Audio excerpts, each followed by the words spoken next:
Shalom bagimu yang diberkati dan dirahmati Tuhan, salam sehat selalu.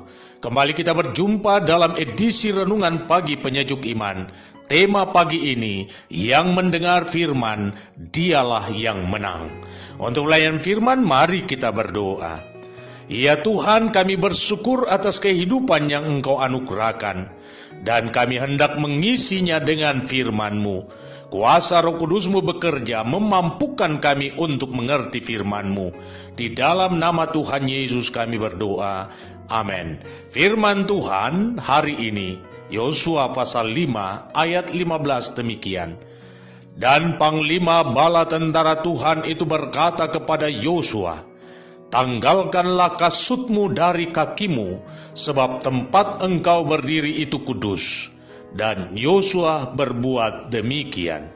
Saudara-saudaraku, George Washington adalah seorang jenderal dan negarawan yang dikenal sebagai salah satu bapa pendiri negara USA dan sekaligus Presiden USA yang pertama yang memerintah dari tahun 1789 sampai 1797. Ia memimpin pasukan patriot selama Perang Revolusi Amerika untuk lepas dari cengkraman Britania Raya. Pada tanggal 30 April 1789, saat ia hendak menyampaikan pidato di hadapan Senat Amerika sebagai presiden, ia mengawalinya dengan mencium Alkitab. Ketika ia ditanya apa maksud dari tindakannya itu, ia hanya memberi bahasa isyarat, seolah-olah hendak mengatakan kepada semua orang bahwa untuk menjadi pemimpin yang baik, ia harus takluk sepenuhnya pada otoritas firman Tuhan. Ya, George Washington kemungkinan ingin mengatakan seperti ini kepada kita. Seorang pemimpin yang baik adalah dia yang mau membuka hati dan telinganya untuk mendengarkan suara Tuhan.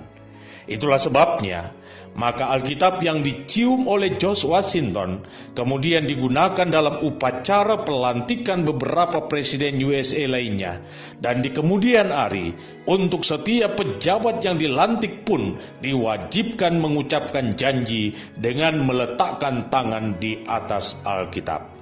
Saudaraku, Yosua adalah pemimpin yang ditetapkan oleh Tuhan sendiri untuk menggantikan Musa dalam rangka mengantar bangsa Israel menduduki tanah perjanjian. Tantangan pertama yang dihadapi oleh Yosua adalah menaklukkan kota Yeriko, sebuah kota yang berkubu dan dihuni oleh penduduk yang sangat terlatih dalam peperangan. Ketika Yosua memandang kota Yeriko, ada pemandangan yang aneh di depannya. Ia melihat seorang lelaki dengan pedang terhunus di tangannya, dan ternyata laki-laki itu adalah Panglima Bala Tentara Allah.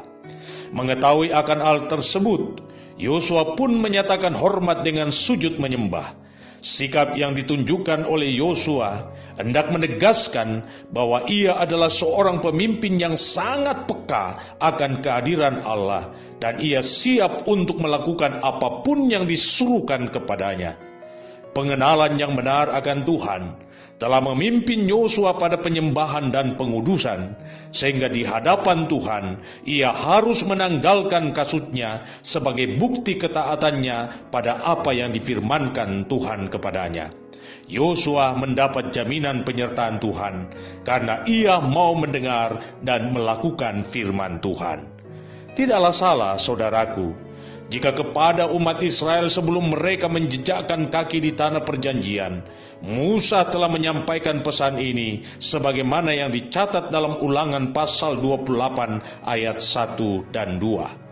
Jika engkau baik-baik mendengarkan suara Tuhan Allahmu dan melakukan dengan setia segala perintahnya yang kusampaikan kepadamu pada hari ini, maka Tuhan Allahmu akan mengangkat engkau di atas segala bangsa di bumi. Segala berkat ini akan datang kepadamu dan menjadi bagianmu jika engkau mendengarkan suara Tuhan Allahmu.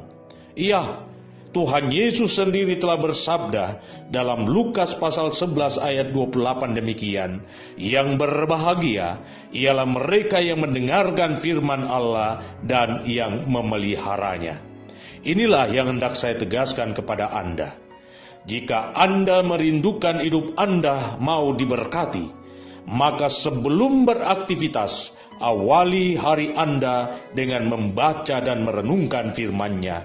Maka tantangan seberat apapun yang ada di depan Anda, kuasa Tuhanlah yang akan memberi peluang bagi Anda keluar sebagai pemenang.